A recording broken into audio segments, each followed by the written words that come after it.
This is what Allah gives us the reminders. Abu Abdullah Muhammad ibn Ahmad al-Qusri relates that in Istanbul there was a governor, he died. They dug a grave for him. When they were on the verge of lowering this body inside the grave, do you know what they saw inside the grave? They saw a black snake waiting for him inside the grave. They were terrified. Naturally, they were terrified. They didn't want to bury this guy inside this grave, so they dug another grave.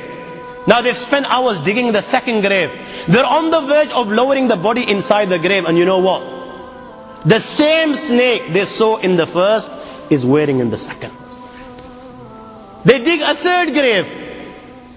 A third grave. And they find, when they're on the verge of lowering this grave, all of a sudden, out of the blue, they find the same black snake inside the grave. I ask you, my young friends, you know, on that particular occasion, that narration, what do you think it suggests? How many graves do you think they dug on that day? 4, 5, 6, 7, 8, 10, 15, 20, 25, 30 graves.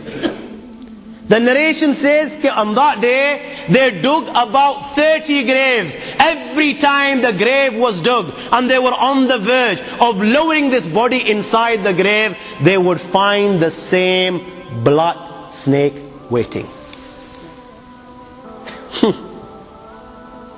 Where are you going to hide?